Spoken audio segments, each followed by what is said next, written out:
Many of you no doubt remember $99.99 or $1014.99 as the day Sega's mighty Dreamcast landed and you finally got a chance to play some of its fantastic library. Things would play out a bit differently for me, however, as I was a big importer of Sega games and systems from Japan. My story would begin nearly a year before.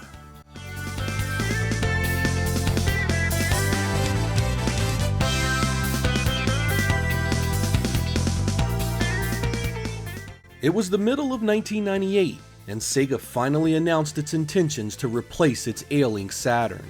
The rumors had been absolute. Sega had been working on something for a while, and it finally had a name. The Dreamcast would be launched in Japan on November 27, 1998, and I was filled with absolute trepidation at hearing the news. I had been a Japanese Sega Saturn supporter from day one, and seeing the Saturn's replacement land first in its strongest market would bring unwanted repercussions to my favorite 32-bit system. But I was a Sega man, and the undeniable urge to see the latest and greatest from Sega was immense. The thought of arcade-perfect translations, Model 3 ports, new franchises, and continuations of old favorites was enough to drive me to pre-order Sega's next big gamble. Much like most of the other Japanese import systems at their launches, the only way to secure a Japanese launch Dreamcast was via a bundle. These bundles would range in price from $700 all the way up to $1,000. I chose the expensive bundle that would come with the system, 2 controllers, Virtua Fighter 3 Team Battle, Pen TRiICELON, Godzilla Generations, and 2 VMUs, or Virtual Memory Units. I wasn't very impressed with Godzilla Generations and don't even own the game these days, and I never even knew what the hell was going on in Pen TRiICELON. It was some sort of silly racing game with cartoonish characters, and the heavy Japanese options menus meant I never could explore it with any certainty of what I was doing. The real star of the launch for me was Virtua Fighter 3 Team Battle. I had been a fan of the series since the first, and seeing Virtua Fighter 3 running in my home was truly exciting. It had been a big step up from the games I had been playing on the Saturn, PlayStation 1, and N64 visually, and even though it wasn't arcade perfect, I still thought it looked great. There were no other 3D fighters on the Dreamcast to compare it to yet, so it had all of my attention by itself. The biggest changeover from VF2 was the addition of uneven ground to fight over in each stage, a team battle mode, an evasion button added to deepen the gameplay by giving the player the ability to easily sidestep incoming attacks, and finally new characters were added.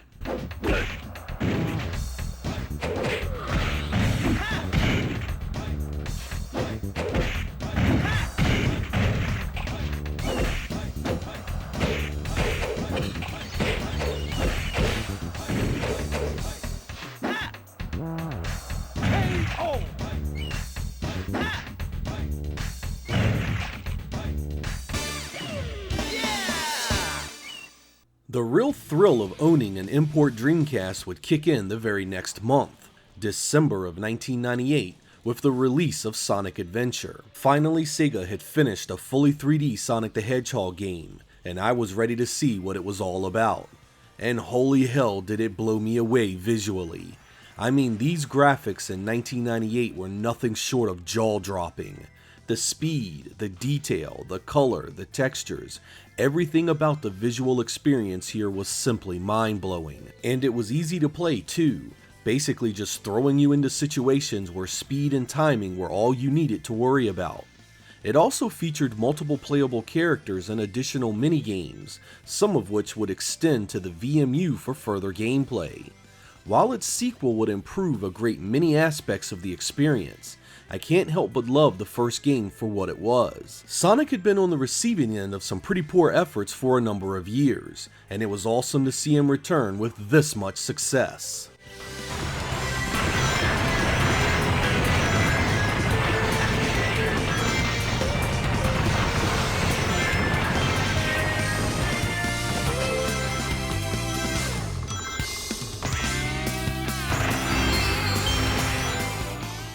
The Dreamcast thrill ride would continue the next month, January of 1999, with the release of the much anticipated Sega Rally 2. I had been an absolute die-hard fan of the first Sega Rally Championship, so having access to Part 2 so soon was a big perk of the Dreamcast investment. This one, guys, I can't help but to both love and hate. Love it for the pure joy that Sega Rally represents, with its awesome gameplay and feel. Hate it for the terrible engine that was in place for the Dreamcast port here. The frame rate is all over the damn place. 1 second buttery smooth, the next noticeably not. Despite this shortcoming, you still had to love the fact that a Model 3 arcade game was in your home, complete with extra modes, tracks, and vehicles. The game had its problems to be sure, but I still played the absolute hell out of it. It was Sega Rally after all, and she still played a mean game of racing.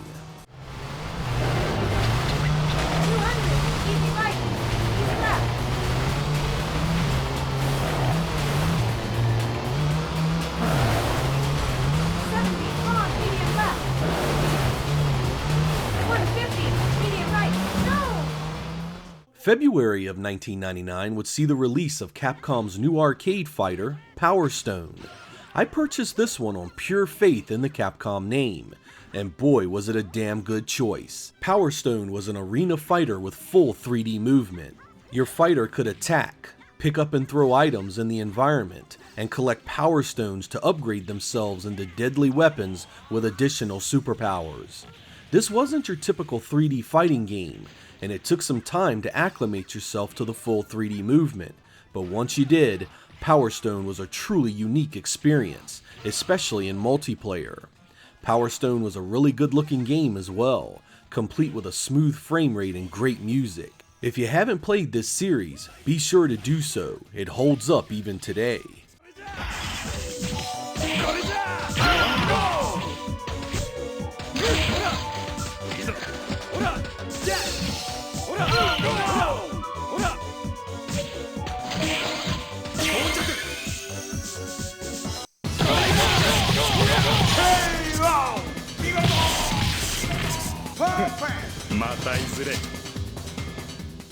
March of 1999 wouldn't bring just one major arcade port to the Dreamcast, but two.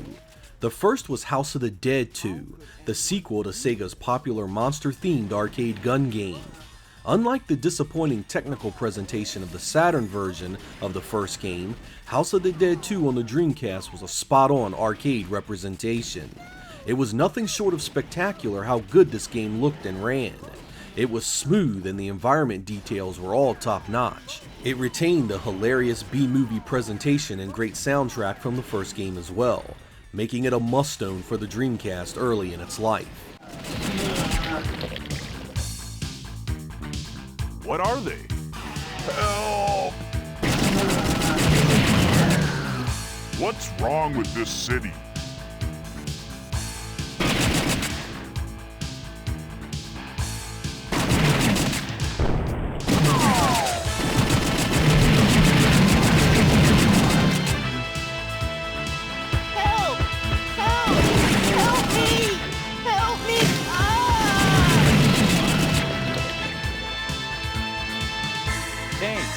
Sunset Bridge is just ahead.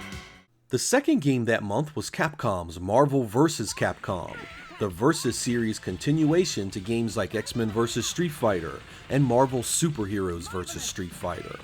This was a much more traditional fighting experience than Power Stone, but no less fun or impressive. Choose two of your favorite Marvel or Street Fighter characters and prepare yourself for tag team action. Marvel vs. Capcom was nigh on perfection on the Dreamcast. Animation, check. Gameplay, check.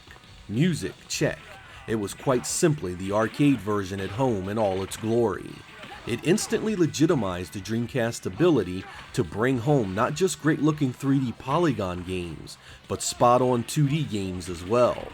Any fan of the Sega Saturn Versus series games will absolutely adore this release. It plays very similar and has new characters and additions. It's another early home run for the Dreamcast that made owning the Japanese import a truly great experience. Good. Charging. Get ready, car. Agent strike. Very good.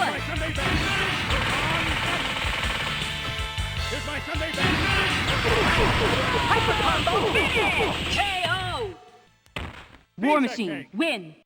Nearly exhausted from great releases, May of 1999 wouldn't let up on me, and I'd get the home arcade beat-em-up Dynamite Deka 2, also known as Dynamite Cop. This is essentially the sequel to the Saturn hit Die Hard Arcade, playing very similar to that game, right down to the presentation. This time you are on a cruise liner trying to save the president's daughter. Much like Die Hard Arcade, you play scenarios where you must defeat a certain amount of bad guys in a given area, which is then linked by QuickTime events that can be passed or failed, leading to different areas depending on how you did. This one can get silly, but always remains fun, especially the two-player co-op mode. This was originally a Model 2 arcade release, and the Dreamcast chews it up and spits it out with ease. It looks and runs great, though I did wish Sega had upgraded the graphics a bit more for the home version. Still, this is a great arcade beat-em-up that deserves a spot on your shelf.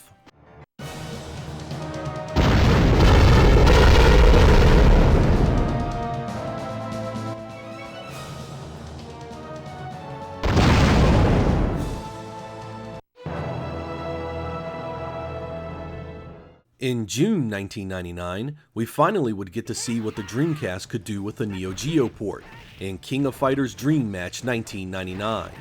This is actually an updated version of King of Fighters 98, complete with new polygon backgrounds. I loved this game when it was just King of Fighters 98, and even more so here. The backgrounds here were done in a way where they weren't glaring additions that looked out of place. In fact, you wouldn't know they were polygons until the stage begins scrolling left to right. Gameplay is as solid as ever, with the classic depth of King of Fighters' many playstyles, fully represented here by an awesome roster of fighters. One of the best parts about this game was the option to play the Japanese version completely in English, an addition I wish more fighting games of the time included.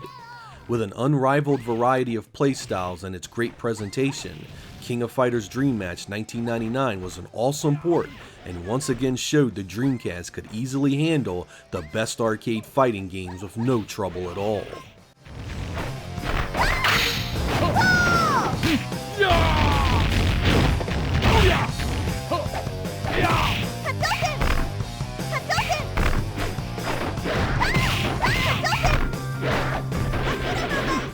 July 1999 would bring the game I had been looking for since I saw it in the arcade the year before, Street Fighter 03, or Street Fighter Alpha 3 in the West. The Dreamcast version here would actually come out before the Sega Saturn release by about a month. Despite my love for the Saturn version of the game, the Dreamcast attempt is awesome in its own right. It has your typical arcade and versus mode, as well as a pile of other modes that include Dramatic Battle 2-on-1 and World Tour, a sort of role-playing take on Street Fighter. It has spot-on arcade animation with minimal load times, making it one of the very best versions of the game out there. It lacks the awesome reverse dramatic battle modes of the Saturn release, but outside of that it's a great playing 2D fighter loaded with technique and replayability.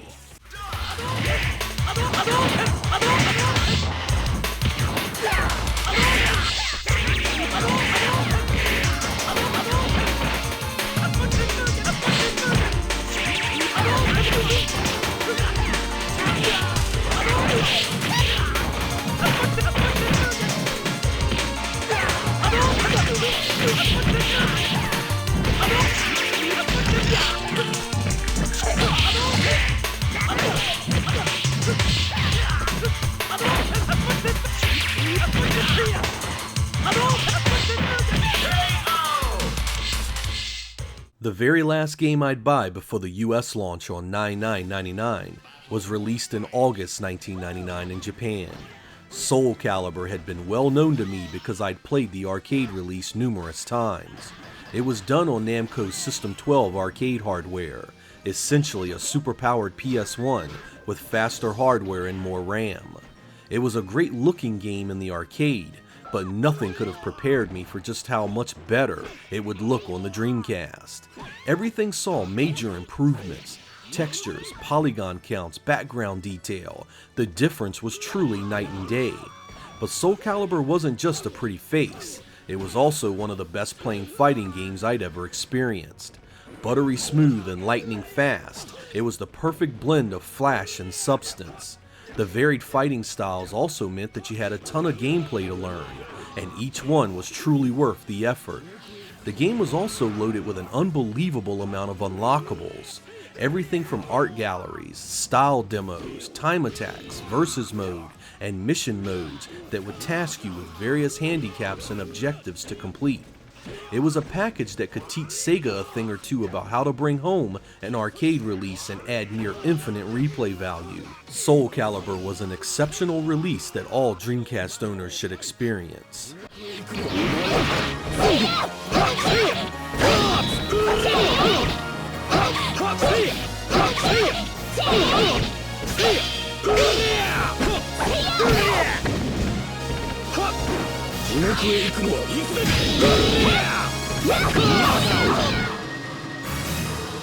This victory strengthens the soul of Mitsurugi.